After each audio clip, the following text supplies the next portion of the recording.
Uh, it's been a long time. I shouldn't have left you. This is Dr. Jason Johnson with three things. I'm doing this early first thing in the morning because it's just been such an insane news day. Please like, subscribe, or share. So for anybody who is new, and there's always going to be somebody new, I want you to understand that this is just the first minute of the video. This is where I explain what my three things are, and then you'll see the entire video on YouTube. So please like, subscribe to my YouTube channel. If you're seeing this first minute, you're either on Blue Sky, you're on Instagram, or you're on Twitter. My mama called it Twitter. I'm always call it Twitter. I ain't never going to change. Three things today. Wild news day. Number one, the NBA. What is the NBA cheating scandal about? Super important, super duper important. Number two, why should you, as an American taxpayer, care about the NBA scandal? Because it's very, very, very important to each and every person who actually lives anywhere in the state. And number three, what's going to be done about this, if anything, and what should we be expecting from the public? So that is three things from Dr. Jason Johnson this morning. Talking about the NBA gambling scandal. And for those people tend to ask me on a fairly regular basis, where's this t-shirt from? This is Punahou High School. It's actually the high school that Barack Obama went to. I got it in Hawaii years and years and years ago. So yes, for these people who didn't believe he was from Hawaii. Anyway, so the NBA gambling scandal, thing number one. What is it? Like, what actually happened? Well, it was a lot of things, right? It was a lot of things. You had three names announced yesterday. You had Damon Jones as a former player, former coach. You had Terry Rozier, who was a player for the Miami Heat. And you have Chauncey Billups, who was a Hall of Fame player, played for Detroit, played for the Denver Nuggets, and was a coach for the Portland Trail Blazers. All three of these people get arrested. They're all arrested for different kinds of things. It's not the same crime, right? What Damon Jones is accused of is basically insider trading, right? Like, he would know a player was going to be hurt because he's got friends in the league and everything else like that, and would tell his gambling buddies, hey, such and such ain't going to be playing tomorrow. Apparently, at one point, he told some gambling people LeBron James isn't playing tomorrow, which allowed him to make bets and everything else like that. It's kind of insider trading. He's also accused of being a part of basically fake gambling sorts of things, right? This is where the Ocean's 11 kind of comes in my thumbnail. So if you remember in Ocean's 11, they would have the Brad Pitt character would sort of set up these fake gambling things where he'd have young celebrities and he would have them in there. He'd kind of take their money, but supposedly teaching them how to play. So Damon Jones was supposedly part of these sort of fake gambling things where regular people who were into gambling were like, oh my gosh, I get a chance to play against NBA Hall of Famers and everything else like that. So they would show up to these, poker matches, right? But they were fixed, right? The poker matches were fixed. The card counting was done in order to help the house. People had X-ray cameras. So basically you were suckered in as a mark. Here I get a chance to play against an NBA player. And then it turns out that you were going to get robbed no matter what. The other person arrested for this is Chauncey Billups. He was supposedly deeply involved, right? In these kinds of, fake things, these sorts of fake gambling matches, these sort of fake poker matches. And there's actually there's an Instagram clip out there of a professional gambler talking about how, oh yeah, it was like 2 years ago, we heard about Chauncey Billups and the kind of stuff that he does, et cetera, right? Then your last category is Terry Rozier. He is a guard for the Miami Heat. And Terry Rozier was supposedly accused of basically betting on himself. Now, he was investigated by the NBA about a year ago, and they were like, hey, we've investigated you. And he was accused of basically doing prop bets on himself with other people. Now, what is a prop bet? This is where the stuff is important. Usually when most people, unless you're like a degenerate gambler, not to say that anything's wrong with gambling, but unless you're like a crazy gambler, right? Most people think of gambling as like, oh, okay, I'm betting on which team is going to win or lose, or I may bet on the spread. And the spread is, I bet that the Miami Heat will beat the Orlando Magic by 10 points, right? And if you bet against the spread, you're like, okay, if the lead is by more than 10 points at the end, you get a certain amount of money. If you bet it's less than the lead. But basically, most people either bet the spread or they bet whether a team wins or loses. But what's happened since gambling has become legal is you now have things called prop bets. Now, those have always existed. They're just easier to do now because you can just do it on your phone. What's a prop bet? A prop bet is I can bet on anything. I can bet on, will this player have 2 rebounds in the first quarter, right? I could put $50 on something obscure. Will this player score 35 points in the game. Will this player have more than 3 fouls? It's open to anything. Anything you can think of, you can put a prop bet on it. So you can see that can be a problem, right? Because that's what Terry Rozier was accused of. If you can put a bet on yourself and say, I bet I'm not going to have more than 6 rebounds, then you can just stop getting rebounds in the game and make a lot of money. Pablo Torre, who you've heard me talk about before, who is honestly one of the most important journalists, period, let alone in journalism of the last 5 or 6 years, has talked about, he has a whole podcast on this talking about a player named Michael Beasley, who's actually a very, very good player when it comes to 3-point shooting, but he was placing bets on himself. And making tons of money and ended up getting in a lot of trouble about it. So that's what's happening. That is the NBA scandal. You have 3 people who are prominent stars who we know of right now who have been arrested for basically doing this Ocean's 11 stuff, tricking people, lying to people, outsmarting people, everything else like that, right? I don't know who Danny Ocean is yet. We'll probably figure that out eventually. Number 2, why should any of this matter, right? Why should this matter to you if you're not a basketball fan, right? If you're a basketball fan, this makes sense. I like basketball. So, obviously I'm not happy about this, but you all have heard me. If you follow me on a regular basis, you've seen I've become increasingly irritated with most professional sports anyway. I talk about this with the NFL. It's so clear that the NFL is colluding. It's so clear that the NFL colludes against their labor. It's so clear that the NFL colludes against primarily black players, black quarterbacks, that they're not really putting on games anymore. This is like wrestling, right? So when it comes to basketball, this may lead to that kind of skepticism of basketball. Basketball already had a situation like this 20-something years ago with a referee named Donaghy who was betting on games. But that was 20 years ago before betting was completely legal and you could just do it on your phone.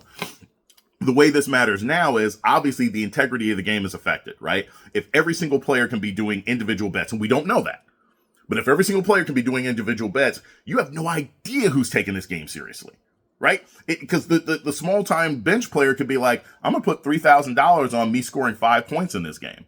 And then they score 5 points and they say, hey, coach, my knee is hurt. And then they come out, they win 5,000 points. So obviously it affects the game. But here's why it matters to non-sports fans and regular people and anybody who is a taxpayer. Think about the arena in your city, right? Think about the Memphis Grizzlies arena. Think about the Phillips Arena in Atlanta for the Atlanta Hawks. Think about Oklahoma City. Basically, any sports arena you can think of, almost any NBA arena in America was not paid for by the billionaire who owns that team, period. It got paid for in part by massive tax subsidies, either tax breaks or bonds or whatever it is to bring that stuff in the city. Now, we know there's 50 million studies that have talked about the fact that sports arenas actually don't tend to improve local business. We're always sold on this idea. It's like, oh, yeah, it's going to bring business downtown. It never really works that way. You just end up getting a lot more traffic and stuff, right? But here's the thing. There is a legal taxpayer problem with this gambling Ocean's 11 scandal. If I am a taxpayer and my money went to paying for this arena, went to paying for this tax subsidy for this arena to expand their parking garage on any of the teams where anybody gets caught betting, then I have been defrauded, right? I put my money into something that I thought was a above board competitive product. Well, if I find out that the head coach or a major player or something else like that, basically, if I find out that this organization runs on fraud or did not do a good job of rooting fraud out of the system, then I could sue. I have a class action lawsuit, right? If I'm a Portland taxpayer and we find out that Chauncey Billups was doing any sort of gambling about actual basketball games, not just being involved in this Five Families mob stuff, but if we find out that Chauncey Billups had any involvement, and let's be honest with you, ain't no way that you got x-ray glasses and all this other kind of stuff that he was involved with. There's no way that you're doing that in Vegas and various locations and you're not betting on games. I'm going to say that right now. That's a reasonable speculation. Ain't nobody going to sue me. I'm speculating, but it seems crazy to me. It's like somebody that's like, yeah. I did years and years of drugs, but I didn't touch weed. Come on, right? If you're doing all this gambling, the easiest thing for you to be gambling on would probably be the game where you're an actual head coach, right? Bare minimum, you would be giving information out, right? So to me, if my tax money is going to putting together this arena and I find out that the people running this organization have been engaged in fraud or allow other people engaged in fraud, I'm a sue. That's the first thing I'm going to do collectively as a taxpayer. Right? In the same way that, look, if I found out that, all my tax money went to building a brand new public school, and we find out that they're, running a gambling ring, instead of at the PTA meetings or whatever. It's like, whoa, whoa, whoa, my tax money goes to this. These people are engaged in bad behavior. So that's the thing. Like, this is huge. This affects the integrity of basketball. This affects television contracts. This affects individual contracts. This affects any businesses associated with NBA players. And this affects you as a taxpayer. So you don't got to care nothing. This ain't a shut up and dribble situation. You don't have to care anything about basketball. But if you pay taxes and you find out that the organization was aware or failed to adequately address a player or players or coaches or staff members betting on games, influencing the outcome of games, my tax money went to pay for a team that was basically dropping games, or 2 or 3 players were dropping games, or the coach was dropping games, or winning games by a certain amount, but my tax money is going to that, that's a lawsuit. So that's the second thing. And that is going to be the outgrowth of this. Because let's be honest, Terry Rozier, Michael Beasley, Chauncey Billups, and Damon Jones. We used to call him Amon Jones because he had no D and no jump shot. That's what we used to call him back when we used to play with LeBron. They ain't going to be the only people who get busted in this. This is going to be much bigger, and that's going to be lawsuits. Number 3, what are the politics of this and why now? Well, come on. We all know the politics of this. And this is where I say something. You all hear me say this all the time. I try really hard to not talk about other people, especially other black people in journalism. If somebody asks me a question, you can ask me a question, but I don't really like to go off on people. Everybody's got their work to do. Everybody wants to keep their job, right? But this is where I'll say, I will make one sort of small statement about Stephen A. Smith. The story breaks yesterday. The coverage on ESPN was pretty bad. Most people have awful announcing talks about ESPN's coverage was really bad. They didn't really know what to do. And then you had Stephen A. Smith in the morning, who again is the most prominent person, and this is sports news, sitting there saying, Trump is coming, Trump is coming. This ain't got nothing to do with Trump. It really doesn't. This investigation started years ago, 2 or 3 years ago. If anything, this is Biden. Right? So Stephen A. Smith getting up there saying, oh, Trump is coming. That's because that's what he wants, because he wants authoritarianism, some Django nonsense. But this isn't about Trump, right? But it is probably about Kash Patel.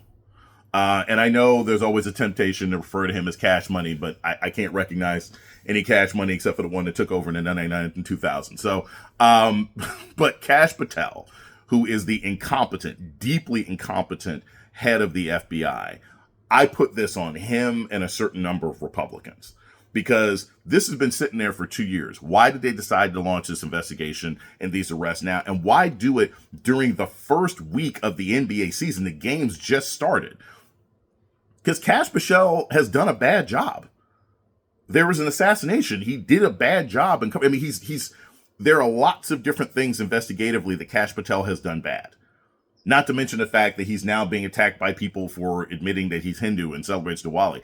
I think this is not so much a distraction, but I think this is Kash Patel's way of trying to look competent when he has failed miserably throughout his time in the administration. I don't think Donald Trump cares that much about the NBA. It's not like the NBA came out against him. That's not a league that he's going to have some sort of big revenge thing against. It's just Donald Trump being Donald Trump. But I do think that politically, this is about, let's attack this league full of rich black men, right? Rich black men in the first week to do maximum embarrassment. And if you have any questions about that, you can look at Terry Rozier. Terry Rozier, who is a Miami Heat player, was saying, hey, look, I was investigated by the NBA a year ago and they cleared me. I've worked with the FBI. So why did you guys have to go do this perp walk with me? If you wanted me to come back in and talk about this, I could have come in. So there's some performance art to this, right? There's some racial and political performance art to this. And that's what's actually going on here, right? Never, ever be confused about the fact that the Republican Party and the regime, or the Republican organization, this regime, is always looking for ways to distract people and pay attention. And as this comes out, like I said, it's going to be some ocean level stuff. We're going to find out some crazy prop bets. We're going to find out that people were probably doing things like, hey, if I miss 3 baskets in a row, that's $300,000. They're going to start investigating all these prop bets on obscure players. Because again, it's one thing to bet, hey, LeBron's going to score 25 points in this game. There's going to be a lot of money on that. You're not going to get as much payoff. But if you pick the 7th bench player, and that bench player happens to know, hey, I'm going to be playing today because somebody else is injured, That's where the real money comes in. So those are my three things. Number one, this NBA scandal is huge, and it is not going to stop with what we've heard in the last 24 hours. Number two, this is a taxpayer and a labor issue. Anybody who works in and around the NBA and anybody whose tax money has gone to an NBA team, this matters to you. Number three, this is inherently, deeply, unmistakably political, and it's all about Kash Patel and the FBI trying to make themselves look good. And the last thing I'll say, this is kind of my bonus, which I don't usually do. There was a story earlier this week about Sean Payton slamming Russell Wilson. You know, this has to do with the Giants and football and everything else like that. The Denver Broncos played the Giants. Russell Wilson used to play for the Denver Broncos. The Giants played them. Russell Wilson's now bench, and the coach of the Denver Broncos, Sean Payton, was like, I wish we had played Russell Wilson, blah, blah, blah. Russell Wilson responded and was like, basically like, oh yeah, you're the guy who got suspended for a year for headhunting, so I'm not surprised that you're still obsessed with me one way or another. Not only do I think that's great, but it points out what I've been saying and complaining about even in this video about where the NFL is going in general. Sean Payton is a crook.